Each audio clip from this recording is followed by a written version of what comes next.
Bora analisar aqui o capítulo 1150 de One Piece, um dos capítulos talvez mais loucos que tivemos aí, com muitas revelações, mas muito mais perguntas. Então bora lá descobrir o que aconteceu nessa loucura aqui. Lembrando que isso aqui vai ser uma leitura, vai ser uma análise e não uma leitura. Quase que eu falo leitura e não análise. Pô, vamos dar um zoom aqui, né, para ver o que estava acontecendo.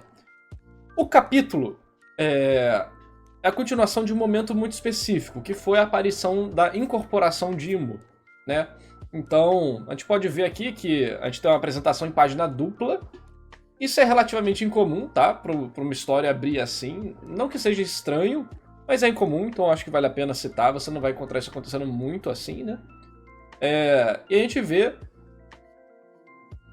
o pontinho Keimu aqui, né? Em comparação com o que está acontecendo. E o haki do rei dela, que faz muito sentido. Pra mim, sim. Pra mim, Imu é mulher, inclusive. Não só a Gunko, mas a Imu. Então, ela tirando aqui os randoms da lista de oponentes ou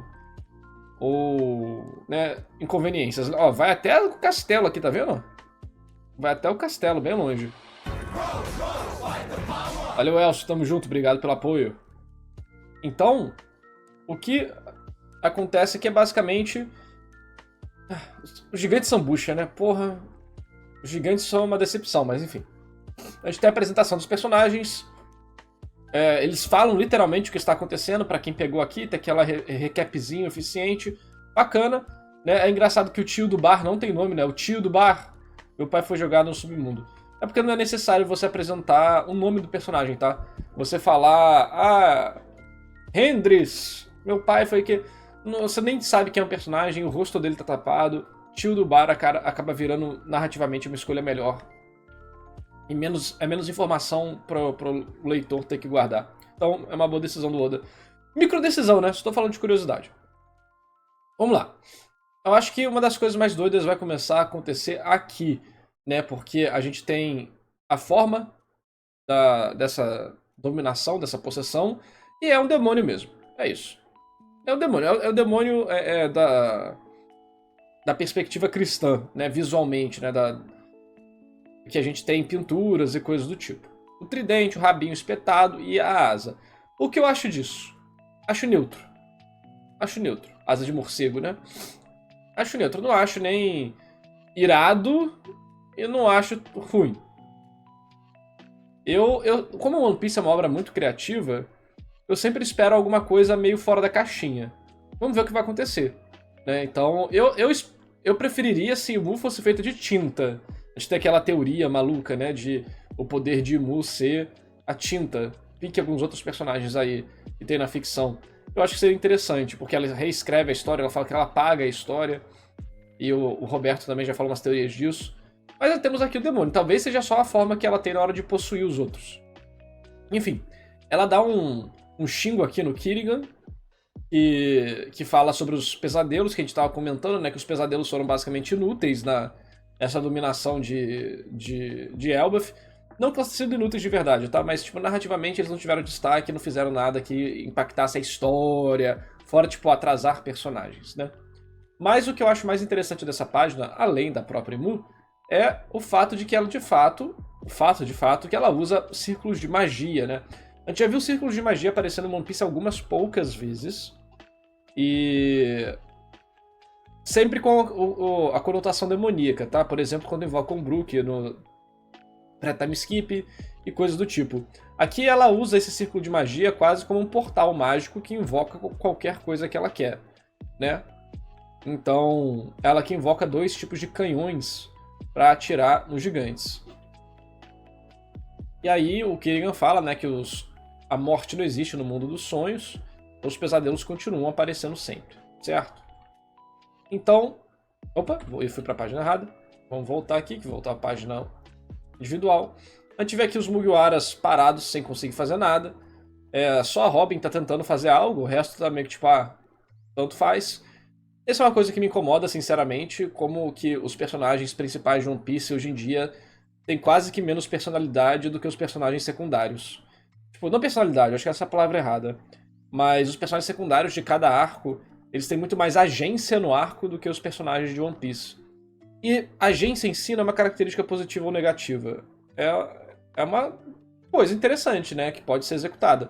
Mas o personagem reagir também pode ser interessante. A forma que ele reage, isso também é legal. Eu sinto que os personagens de One Piece acabam.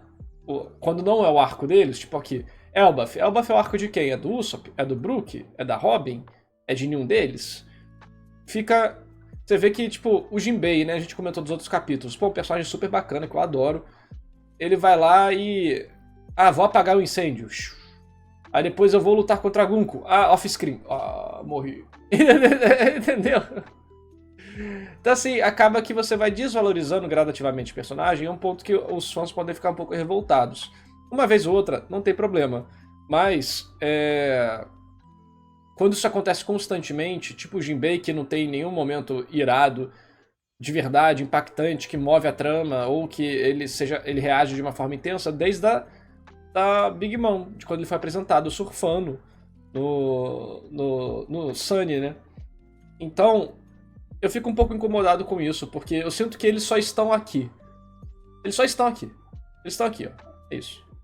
A Robin ainda tá tentando fazer alguma coisa. O Brook teve um momento que ele falou alguma coisa ali com a Imu e tal. Com a Imu não, com a Gunko. Mas eu sinto ainda que é muito pouco. A Robin tá até que fazendo coisas, né? A Robin foi atrás do Summers, tentou lutar com o Summers e tal, isso é legal. Aí o Chopper saiu correndo. Vamos ver se o Chopper vai dar uma revivida, né?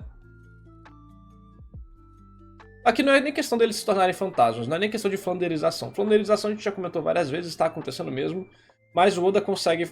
Tipo, a história é muito grande. E tem muitos personagens. Então ele reduz os personagens principais a características nem só arquetípicas, mas características caricatas do personagem. E quando necessário, ele expande o personagem de novo. Isso é uma tática que pode ser muito bem feita e, na verdade, serviu em One Piece durante boa parte do time skip. Então não é esse o problema. Pra mim, o problema é os personagens não estarem envolvidos no arco de verdade. Tipo, a Robin, o Brook, o Jinbei, até o Usopp, que deveria... Tipo, o Usopp, ele teve uma preparação de ser envolvido no arco. Os gigantes levantam ele. O Usopp fala, vamos pra terra dos gigantes, e tal. Acaba que tem isso, ele e os outros não tem nada, e eles não participam do arco. Eles estão aqui por quase que cota. Ah, eles são os protagonistas, tem que ter tempo de tela. Eu preferiria que, se eles não estão sendo relevantes para a história de fato, deixe de lado, né? O Oda ele fez isso muito bem em Whole Cake, por exemplo, onde ele separa os personagens. E aí dá o foco. Pô, a Nami Whole Cake faz várias coisas legais, né? O Sanji também. O Jinbei consegue ter uma cena bem marcante. Esse tipo de coisa eu valorizo muito, porque aí você tem tempo para elaborar os personagens. Um exemplo do microcosmo disso é quando dentro de um arco o Oda separa os personagens, exatamente para ter liberdade de fazer isso. Flanderização é um termo que criaram para se referir ao personagem Flanders, dos Simpsons. No início dos Simpsons, ele era um personagem com nuance. Ele era um vizinho bacana, um cara responsável, um cara religioso, responsável, mas bacana, gente boa, um pouco inocente, caía em golpe, esse tipo de coisa. Só que conforme a série foi passando, pela dificuldade que é escrever esse tipo de coisa, essas séries e tal, ele foi sendo reduzido cada vez mais, cada vez mais. Aí, hoje em dia, ele é só um fanático religioso. Acabou. Ele não tem mais nada do que tornava ele um personagem mais profundo. E aí virou o termo, flanderização, quando o personagem é reduzido a uma caricatura de si mesmo. Tá bom? Mas vamos continuar. Aqui a gente tem uma página muito importante, que é o braço do Summers se regenerando junto do peito dele, muito provavelmente. Então fica aí a confirmação de que, ok, o Haki do Rei, ou o Haki do Amor, ou o Haki do que for, avançado, diferenciado, pode ferir esses personagens, mas não impede a regeneração. Porém, né, pode retardar a regeneração durante alguns minutos, alguns segundos, ou cada vez mais. Depende do haki da conveniência, haki do roteiro. Eu acho que não, eu acho que é haki do rei. Não precisa inventar um novo haki pra isso, é haki do rei, acabou. Entendeu? E aí você consegue ter uma janela de tempo maior para derrotar, ou ferir, ou imobilizar o inimigo. O filtro amarelo o editor vai botar no YouTube.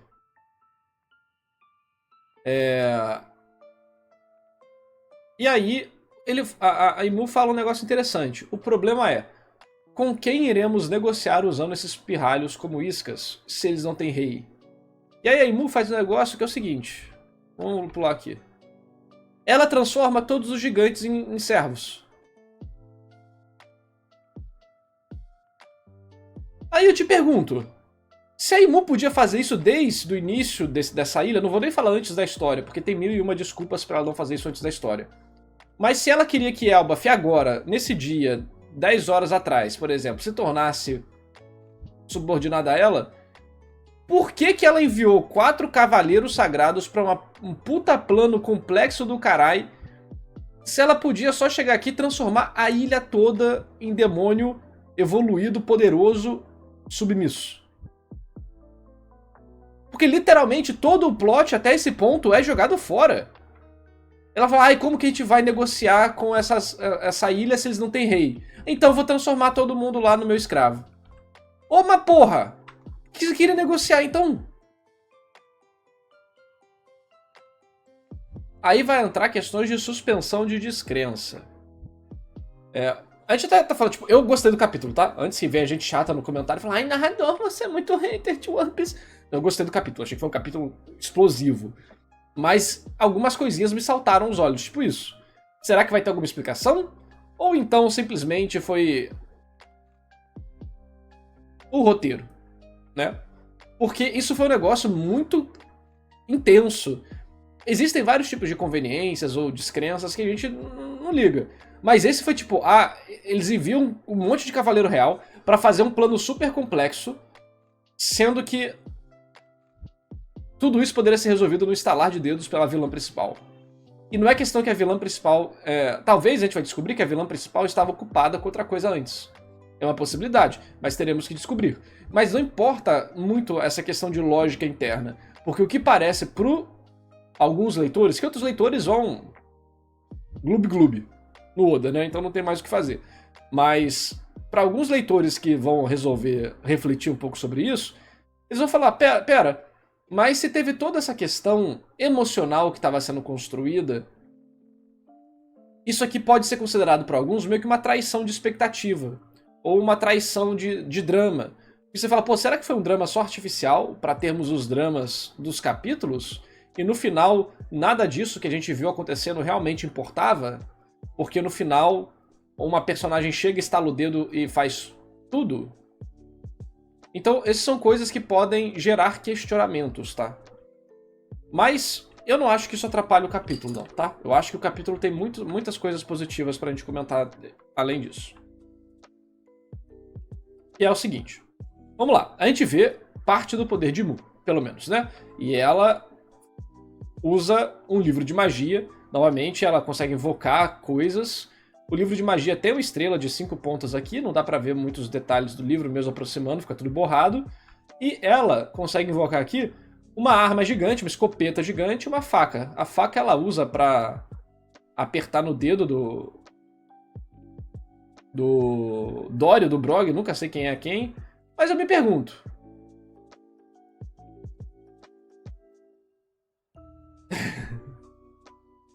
E o Haki?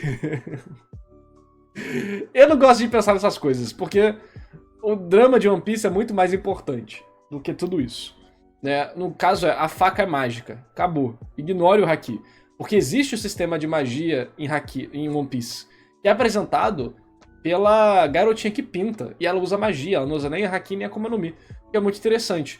Então o sistema de poder dela aqui parece ser magia. E isso pode quebrar regras do mundo. Só que eu fico preocupado, porque tá no 1150, no capítulo, né? E a gente vai ser apresentado a um novo sistema de poder.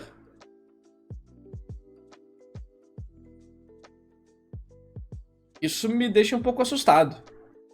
Será que teremos mais 2.000 capítulos? Mais 1.000 capítulos de One Piece? Eu fico, opa, calma.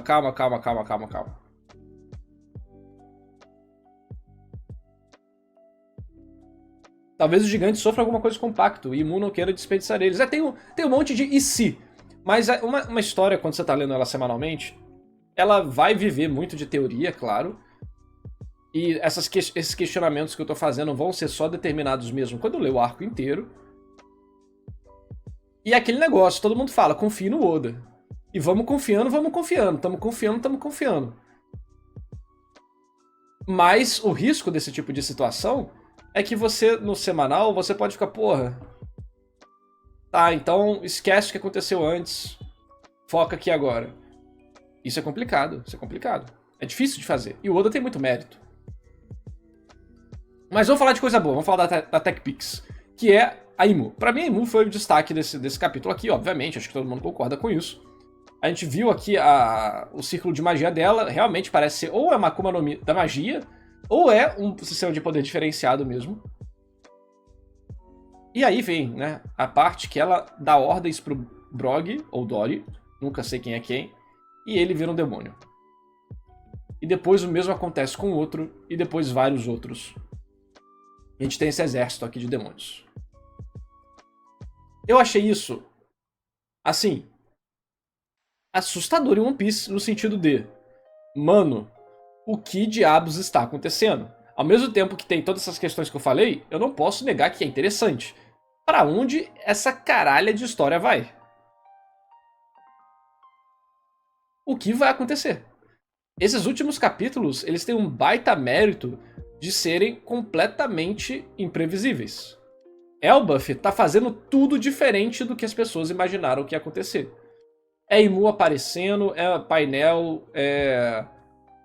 entendeu? Painel do mundo, né, da história. É Cavaleiro Sagrado, é o Usopp de escanteio.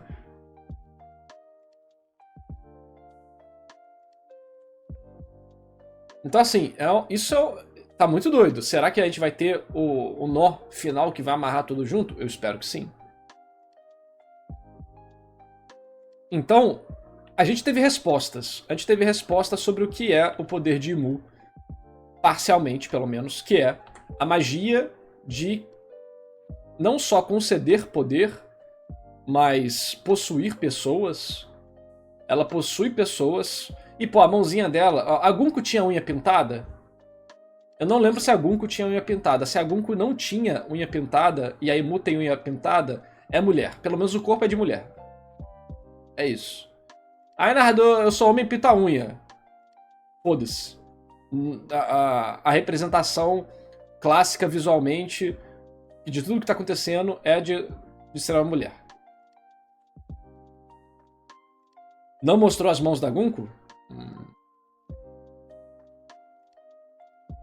Já falei, pra mim a Imu é uma mulher mesmo.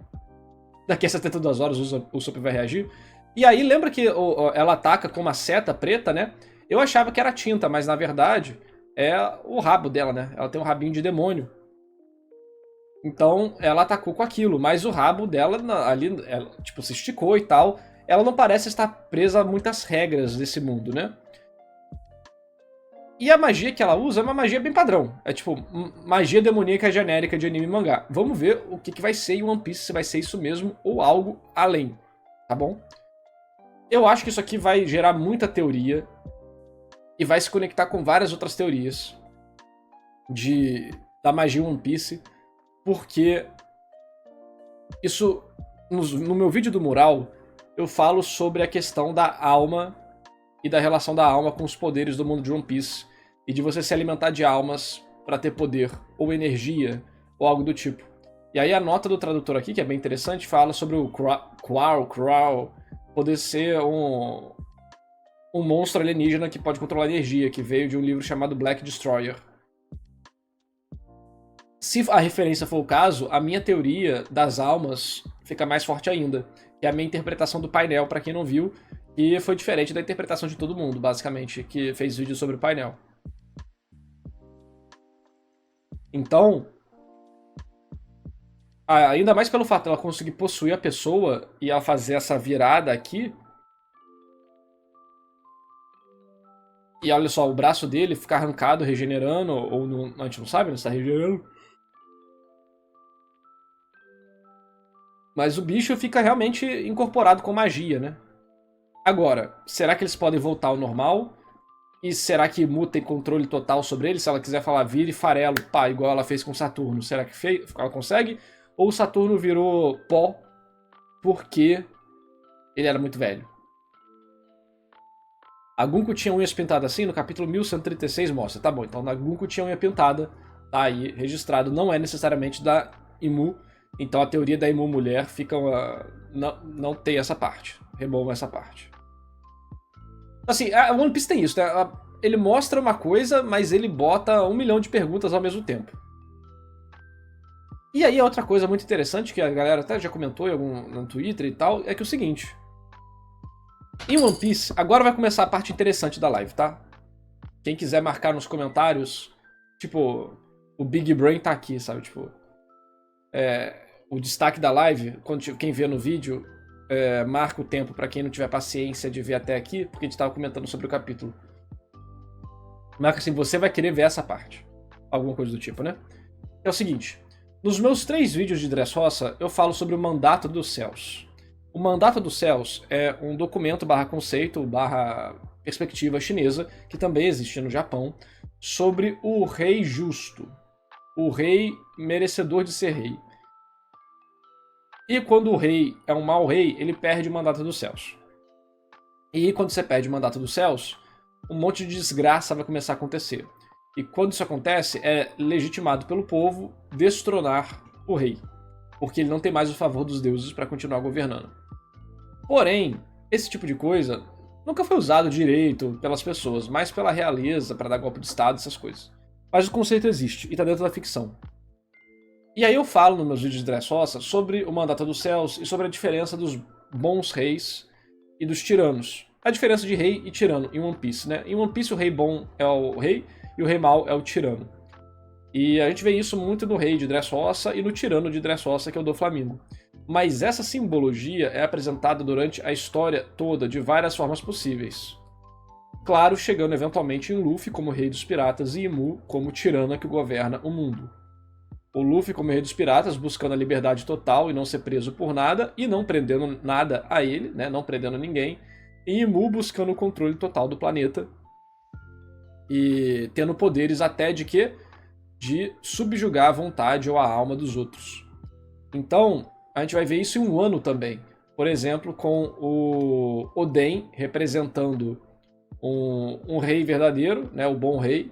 Mesmo que ele não seja um bom rei de competência de governar, ele tem a virtude, vamos dizer assim, né? Vai estar no meu vídeo analisando o passado do Oden, que eu já comecei a escrever. E você vai ter os tiranos, né? O tirano tanto como o Kaido, quanto o Orochi.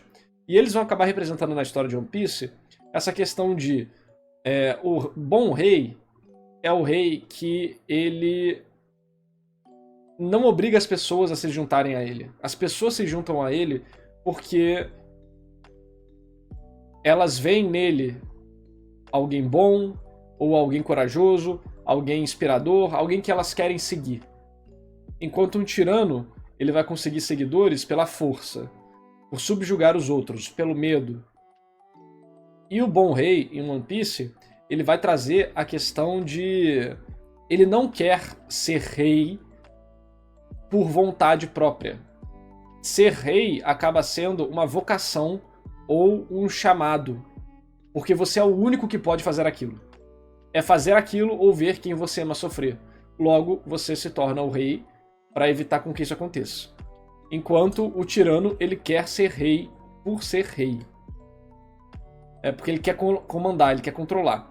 Então você vai perceber que o bom rei em One Piece, ele não tem essa vontade.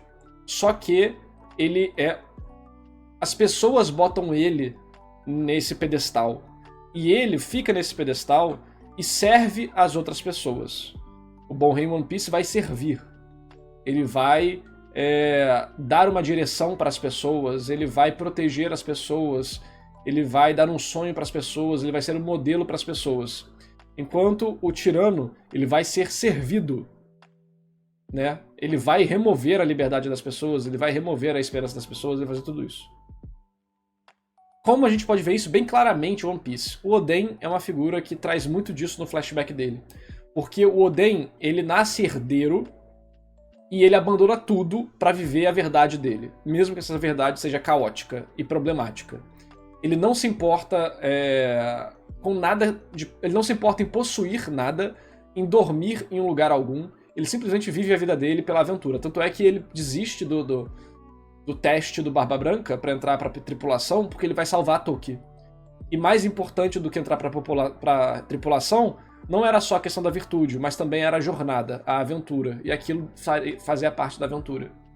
E aí ele acaba sendo muito mais virtuoso e valoroso do que o Barba Branca esperava, e ele acaba entrando na tripulação. Isso não é teoria de One Piece, isso é análise simbólica da obra. E aí, o Oden, ele acaba sendo todas essas questões que a gente falou, menos ele não é um bom rei, né, mas é um bom rei. Então, por exemplo, com Ashura Doji, ele vai lá, desce o cacete em todo mundo e fala: vocês não devem morar aqui porque é muito triste alguém morar aqui dessa forma. E eles ficam emocionados por ver alguém que falou honestamente com eles, né? Só que aí vem a questão. Em One Piece, o rei, ele não pode ser só um fraco. Ele não pode ser frágil ou inofensivo. Um rei precisa ter força. A força interna e a força externa. Porque não há valor em ser inofensivo. Pessoas inofensivas não mudam corações de pessoas, nem o coração do mundo. Então você vai encontrar personagens como o Oden, como o Luffy, né, como o Rei de Dressrosa, até o cara da vila do Chopper, entendeu? E por aí vai. E o que é ter força? Essa força vai se manifestar de várias formas diferentes. Pode ser uma força da inteligência, é um rei político capaz que usa a inteligência dele para ajudar os outros. Pode ser um rei forte fisicamente, que usa a força dele para mostrar a verdade para os outros, no sentido de proteger eles do perigo e domar os indomáveis, né?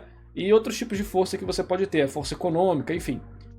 Mas o ponto é, essa força ela tem que ser usada para transmitir a virtude.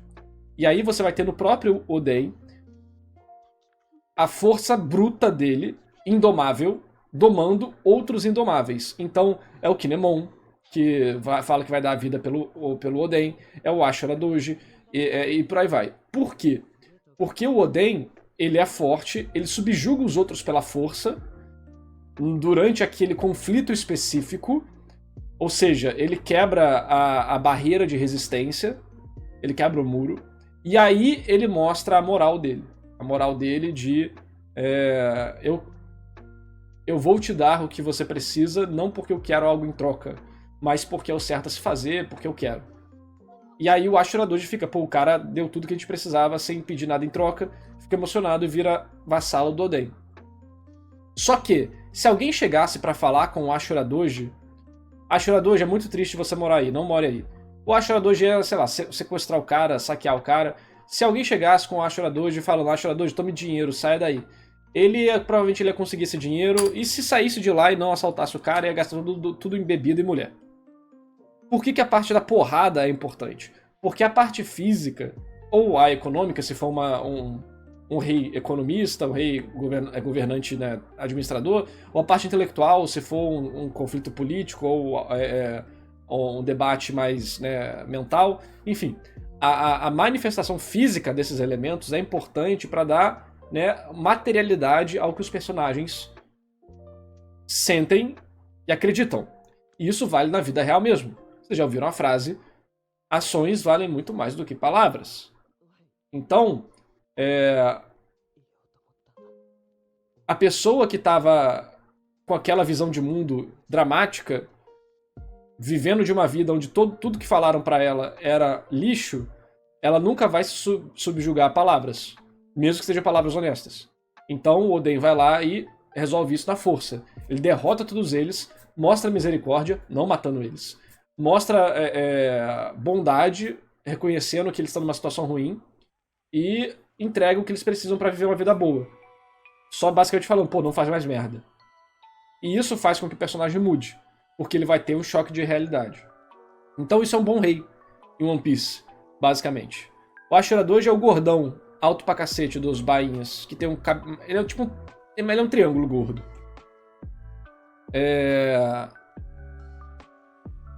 Enquanto o Tirano, ele vai fazer basicamente tudo o oposto, né? O Doflamingo, por exemplo, ele tem habilidades de marionete, basicamente, fios, para controlar as pessoas como marionete.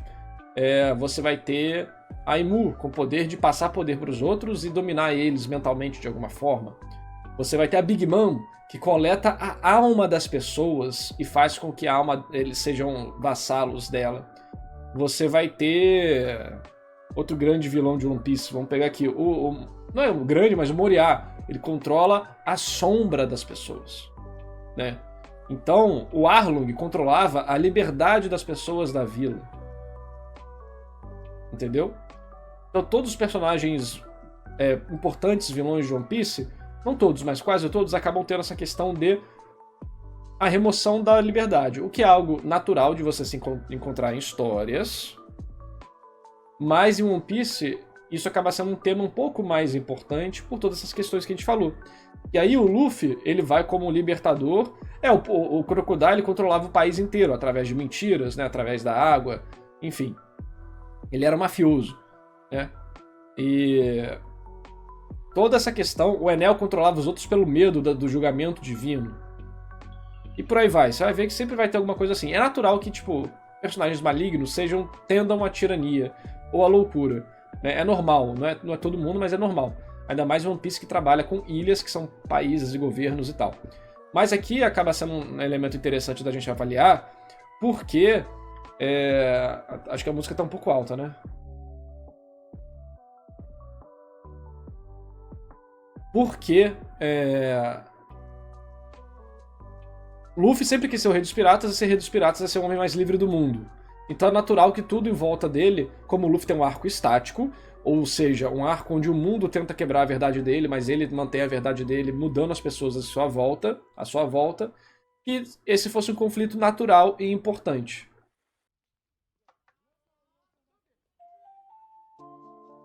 Então, a Imu ter a capacidade de conceder poder para os outros e controlar os outros, e o Luffy agora tendo manifestado a questão do Nika, que tematicamente combina muito com a obra, apesar dos pesares do Gear 5, combina muito com a obra, e o Luffy ser a questão do tipo, olha só, o deus dos escravos, que libertava os escravos, o deus libertador, não sei o que e tal, acaba sendo uma temática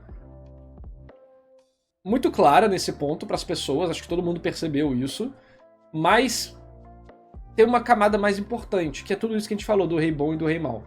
Em One Piece, que é trabalhado indiretamente durante muito tempo. Entendeu?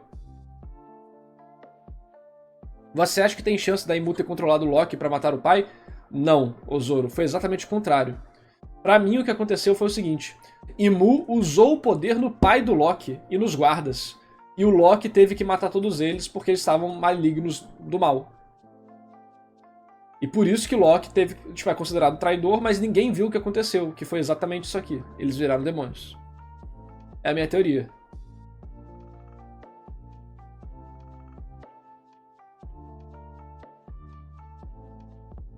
O Brog tá sem parte do braço, mas a gente não sabe se tá regenerando ou algo do tipo ou não.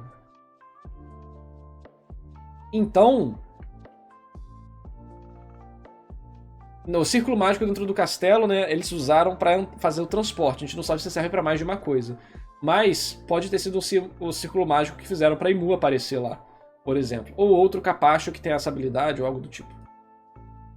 Então, eu acho que esse capítulo aqui, ele traz muitas questões interessantes pra gente discutir, mas no tema de One Piece.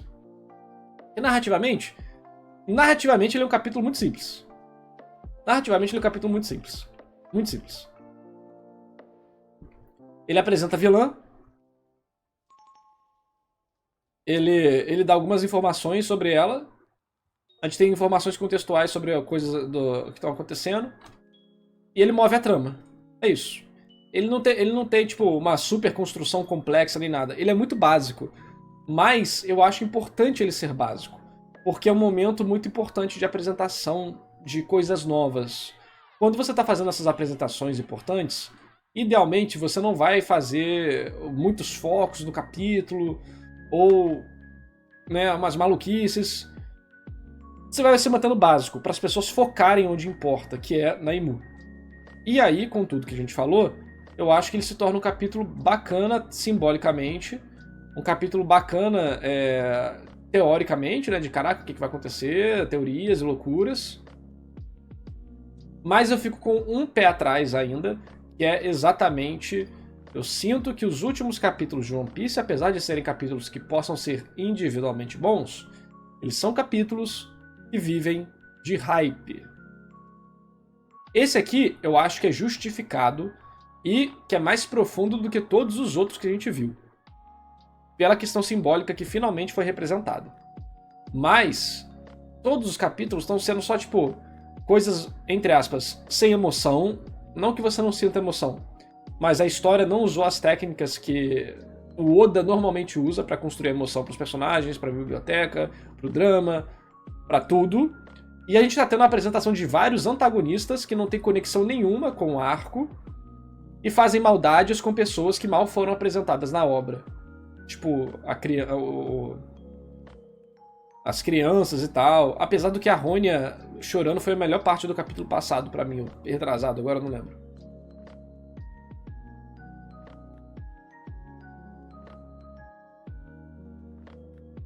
Então...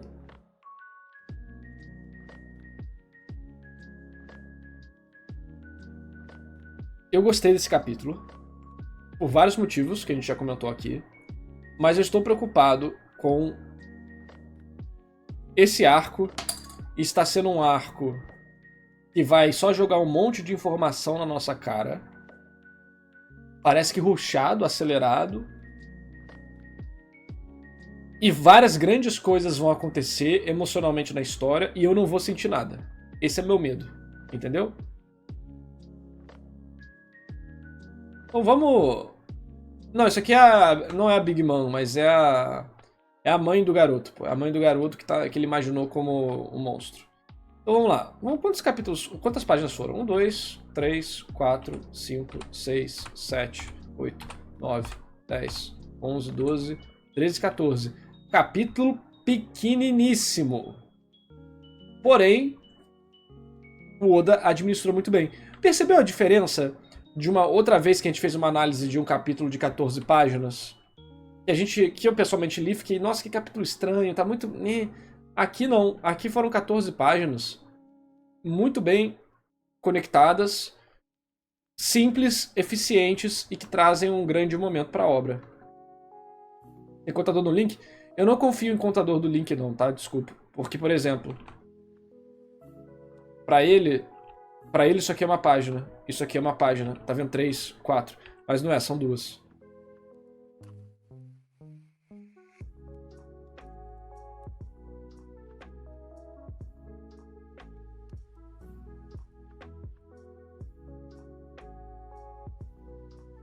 Então, assim, eu acho que esse capítulo traz algumas reflexões e conexões muito legais, não por ele em si, porque todo mundo que vê isso aqui vai perceber, Nika o Libertador, Rimu Controladora, logo referências.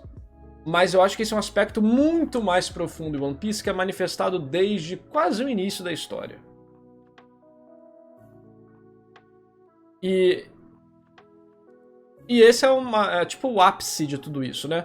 Então, mais do que o ápice ser bacana pra mim, todo esse caminho até aqui foi interessante. Por exemplo, o Jaru vai morrer? Foda-se o Jaru morrendo, né? Os gigantes foram uma decepção, por exemplo. Imagina se esses gigantes fossem personagens que a gente gosta. De verdade. E eu acho que teria muito mais impacto.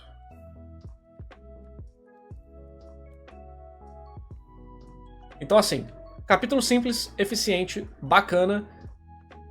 E a reflexão que ele traz dos temas de One Piece, eu acho que é a melhor parte dele. Aí vai vir umas teorias, né? O povo vai ficar falando teoria de Goetia agora por causa de Imu.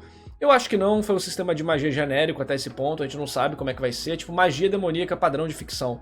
Vamos ver como é que vai ser, se vai ter alguma coisa além disso. E vamos ver o que Imu vai fazer agora, né? Se ela vai continuar aqui, se ela vai embora. O que vai acontecer na ilha.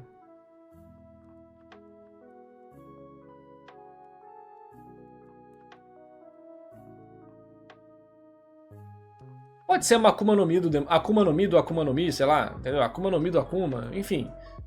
A gente vai descobrir com o tempo. O design dela eu achei ok, como eu falei, nada demais. Vamos esperar pra ver o que vai rolar. Qual foi a opinião de vocês aí no chat sobre o capítulo? Foi um capítulo bom? Foi um capítulo médio ou um capítulo ruim?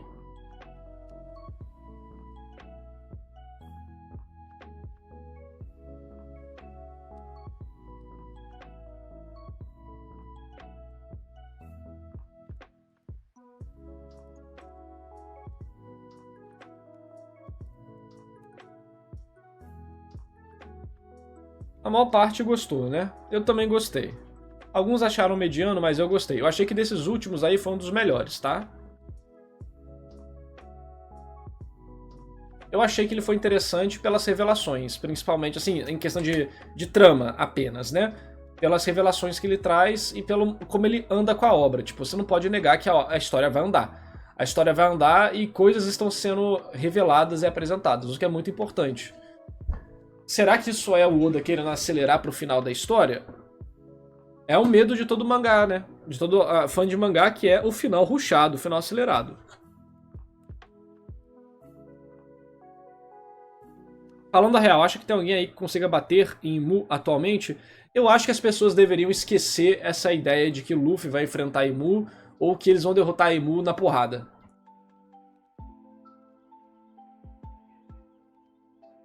Eu acho que isso é uma coisa que a galera tem que começar a entender que, apesar de One Piece ter muitas lutas, não é uma história sobre lutas, né?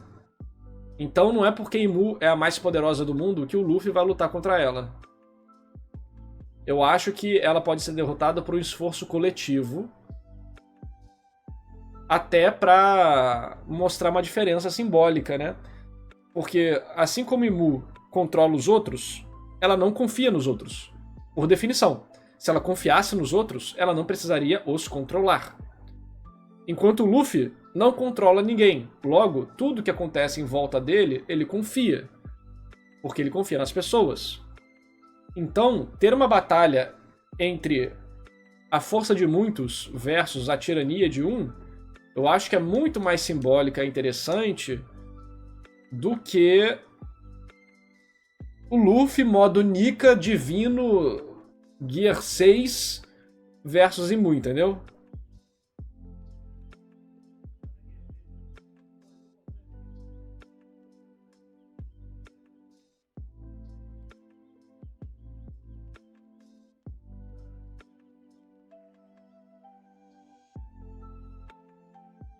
Então... Mas isso é uma opinião minha. Que eu acho que seria mais legal pra obra. Mas o povo tá falando sobre Power Scaling? Acho que foi o maior poder já demonstrado na história de One Piece, essa capacidade, né? Apesar de que eles falaram os gigantes são os bucha do caralho, mané. Porra, um samurai de Wano desce o cacete nessa ilha toda, porra.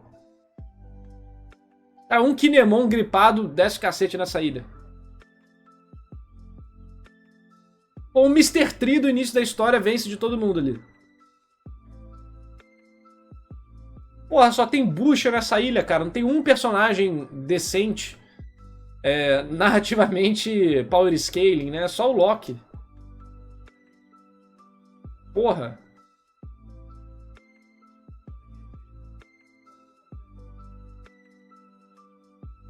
Não, o Loki é o Loki, pô. O Loki vai ter o foco e tal, vai ser bacana, vai ser foda.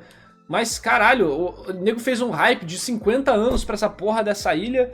Aí vem esses mané. Foda. Então, assim, tá sendo... curiosamente, né, Elbaf era uma das ilhas mais esperadas pelas pessoas, né? E ela tá sendo uma das ilhas menos exploradas. Curioso, né? Vamos todo mundo botando o Mr. Tree aí no top do ranking aí, dos tiers do Power Scaling. Pode botar. Pode botar aí, ó. 2 generais de 1 zilhão de berries foram derrotados pelo Mr. Tree tomando chazinho, mané. Capaz dele derrotar Imu, se ele quiser.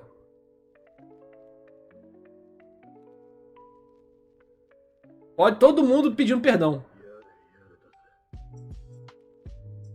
Então assim, tá muito estranho o ano no quesito world building, né? Quer dizer, ele trouxe pra gente o world building do mundo todo, mas a ilha tá muito apagada. A ilha não teve nada, a gente talvez tenha mais. Só que, gente, estruturalmente, em questão de história, a menos que esse arco tenha no mínimo 2 atos, esse mais um, essa ilha não vai ser explorada, tá? Desculpa.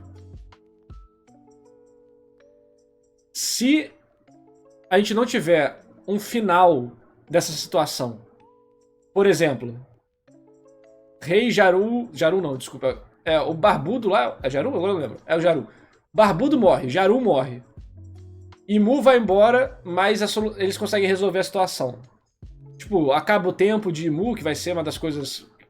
Com certeza. Eu apostaria que o Oda vai usar acabou o tempo e Imu tem que ir embora. Eu acho que é possível isso acontecer. Mas a menos que tenha um corte forte, por exemplo, não precisa ser assim, só um exemplo. Rei morre, Imu vai embora, personagens voltam ao normal ou morrem.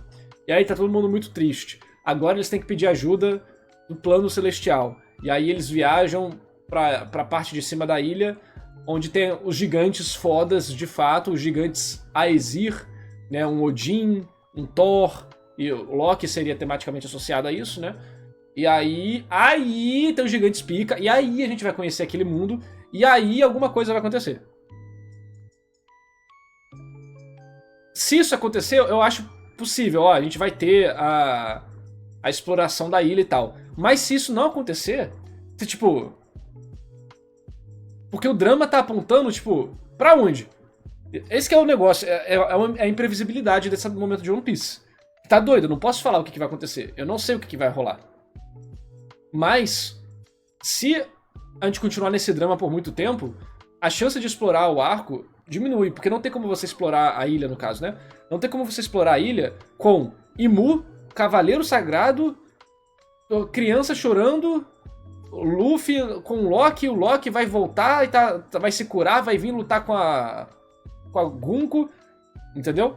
Então fica, narrativamente, é mais provável que, sei lá, Loki se recupera, vem junto com Luffy, desce um cacete na Imu, ou fazem a Imu recuar, resolvem a situação, o rei morre ou não morre, tanto faz, porém aí faz com que eles estejam muito fracos no exército dos gigantes e tenham que buscar ajuda no mundo celestial, no reino celestial. Entendeu? Essas possibilidades assim, eu acho que pode acontecer. Acho que até alta a probabilidade disso. Mas aí você entende que, tipo, o reino normal, o reino do meio de Midgard e o de baixo acabaram, né? Tipo, não vai ter mais momento pra explorar eles. Porque não tem motivo mais pra explorar eles. Entendeu? O motivo pra explorar eles, normalmente, é no início do arco, ou quando você tem algum tipo de investigação, tem algum tipo de política, tem algum tipo de viagem. Mas aqui não teve isso, né? Aqui foi... a gente teve o que teve e drama de altíssimo nível. Porque pensa comigo, o drama de altíssimo nível vai acabar, ok. Mas se você começar a explorar a ilha agora, você vai ter que ter dramas emocionais que compensem, que façam a curvinha, né, ondulada pra gente. E compense o que aconteceu antes, né? E vai rolar? Não sei se vai rolar. Eu acho mais provável fechar essa etapa e começar a próxima etapa no mundo de cima. Se o mundo de cima for revelado. Agora, por que o mundo de cima não tá fazendo nada? Por que Imu não foi no mundo de cima pegar gigantes pra ela? Porque... Tudo bem que ela tá aqui, né? Ela pode ir voando lá pra depois. Ou não sei. Por que os caras não estão vindo ajudar? Não sei. Talvez... Se o mundo... o Warland, a Terra da Guerra... Será que a própria Terra tá em guerra entre si mesma? Ou seja, o mundo de cima e o mundo do meio não se conversam porque são países diferentes? Pode ser. E aí o país de baixo tá se fudendo, rapaz, não é problema meu. E aí o Luffy e a galera vai ter que ir lá em cima pra pedir ajuda em nome da galera do reino do meio, junto com o Loki e talvez mais algum gigante. E aí eles vão conhecer a história de fato do que aconteceu em Elbaf e a relação deles com o governo mundial.